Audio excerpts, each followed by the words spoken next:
the great mystery to me, because I feel that my intellectual style is that of a scientist, and I take very seriously science, and yet not only my faith, but my experience has led me to believe that the world is not a construction of space and time and matter and energy, that mapping is insufficient, that the world is instead some kind of a linguistic construct. It is more in the nature of a sentence or a novel or a work of art than it is in the nature of these machine models of interlocking law that we inherit out of 1,000 years of rational reductionism. The world only behaves as science says it should when we confine our engagement with it to information that is at a great distance from us, like reading the New York Times every day. If you read the New York Times every day, few miracles will occur while you are engaged in that activity. Essentially what is happening is you are getting your cultural programming for the day, all your switches, if any need to be reset by cultural values, are reset at that point. But when we recede into what I call the primacy of immediate experience, the rules and models that we've been handed by science and what's called common sense are just totally found to be inadequate. And I don't mean when we perturb ordinary consciousness with psychedelic drugs. I'll speak about that in a moment. But I simply mean when we go into solitude, when we go into wilderness, when we endure great travail in our lives, or when we put ourselves in extraordinary alien circumstances, then it's as though the membrane between the ego and something else, which we could call our guardian angel, or the Jungian unconscious, or the overmind, something like that, the membrane grows thin, and the world loses its, its mundane character. And instead, things previously mundane begin to become charged with psychic energy. They become carriers of meaning. They become carriers of meaning. This is very peculiar. At a low level, it's not so astonishing. It's a kind of generalized opening to the world, because everything is imbued with significance. That tree, that person, that greeting, that conversation is imbued with a kind of depth and significance that is satisfying. It's like living deeply.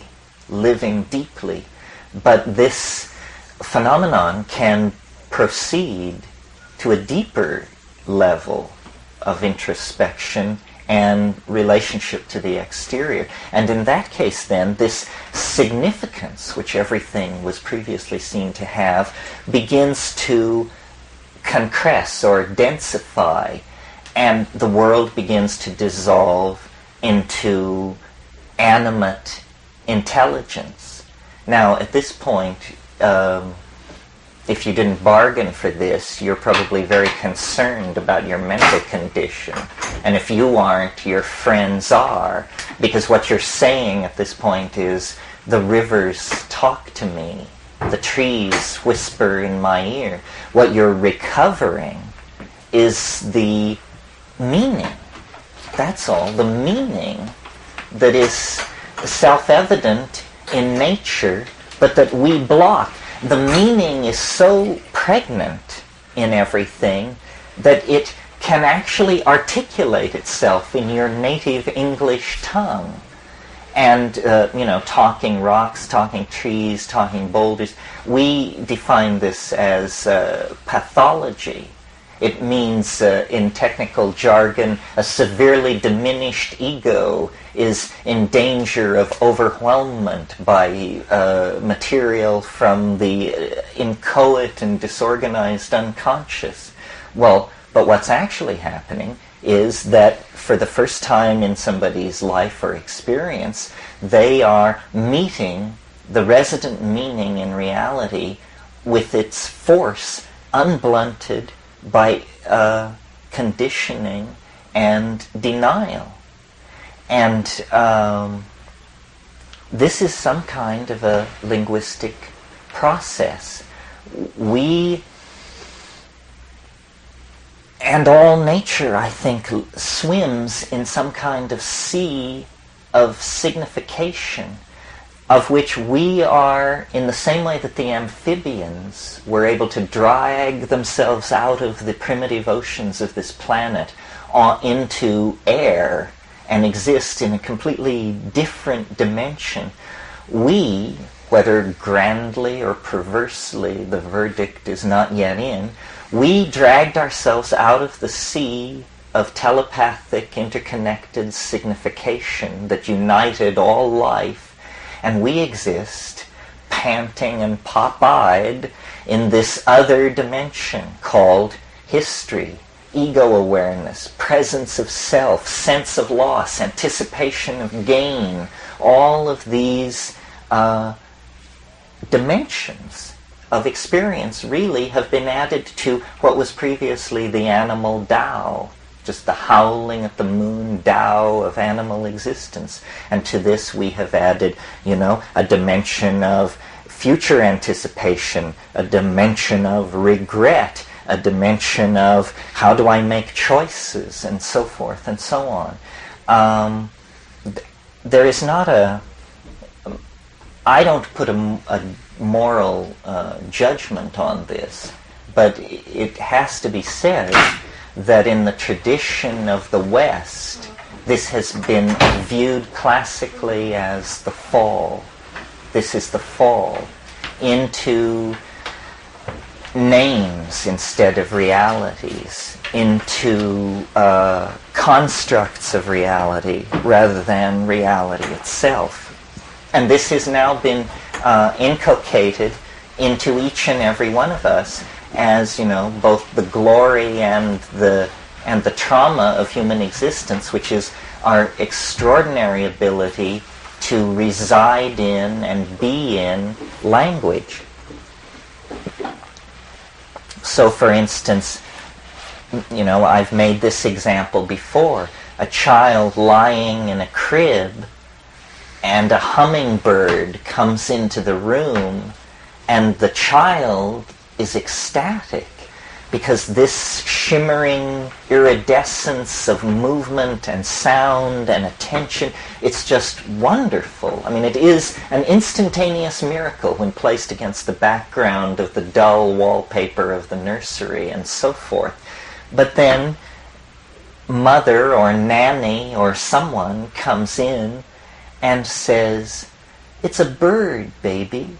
Bird, bird." And this takes this linguistic piece of mosaic tile and places it over the miracle and glues it down with the epoxy of syntactical momentum. And from now on, the miracle is confined within the meaning of the word. And by the time a child is 4 or 5 or 6, no light shines through. They have tiled over every aspect of reality with a linguistic association that blunts it, limits it, and confines it within cultural expectation. But this doesn't mean that this world of signification is not outside, still existent, beyond the horizons, the foreshortened horizons of a culturally validated language. Well, so then classically the path through this has been through use of psychedelic plants or some form of ascetic practice or fasting or prayer and meditation, whatever, some way of breaking through. And it is literally presented as a breaking through, a penetration to another level, that culture is an imprisoning bubble of interlocking assumptions that are like a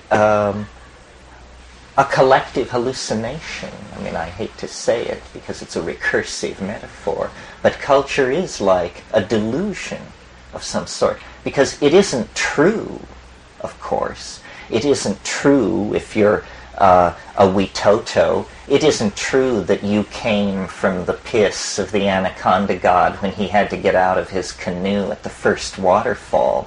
That's not really true, but that's your cultural myth, and you live inside it. Our cultural myths, that the world is made of things called mu mesons and antiprotons, is of course not true either. But it's a linguistic construct that we culturally validate and live inside. And these cultural myths give permission for certain things. Basically, they give permission to ignore certain kinds of realities. So our language is uniquely set up to ignore, for example, the suppression of femininity. It's also uniquely set up to suppress the statistically infrequent.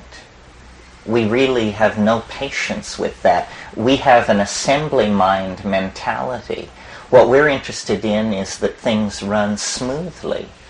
One can imagine a completely different mentality that cared nothing for statistical norms and only pursued the miraculous. I mean, India, in a way, is that society. They don't give a hoot for, how it works on the humdrum level, but the alien, the peculiar, the other, the unexpected is revered, adored even.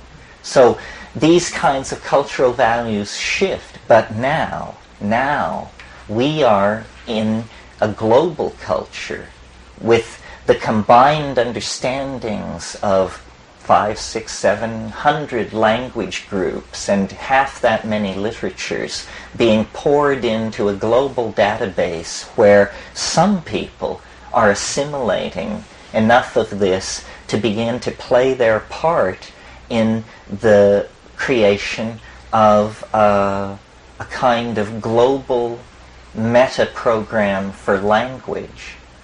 And I think it's interesting to talk about the form that this may take, because I see this as this is not our salvation, but this is the angel of our salvation. If we can transform and remake language, then we can have the conversation that we must have in order to save ourselves. But we cannot save ourselves until we have a language adequate to the problem that we're facing. And English just won't do it, because English is a language of subject-object opposition. It's a language of a past, present, and future. And the kind of world we're living in is not that kind of world. Now, toiling in the background, misunderstood and unnoticed for centuries, have been mathematicians laboring to create what they call meta-languages of description that seem to them very satisfying, to the rest of us very bewildering. And a question worth asking is, why is it that this language, mathematics, which we have so much trouble understanding, seems so tremendously powerful when it comes to the description of nature? This is not a trivial question. Why should numbers, in a sense the most abstract quintessence of the human mind, have anything whatsoever to say about the topology of three-dimensional space and time? It isn't clear.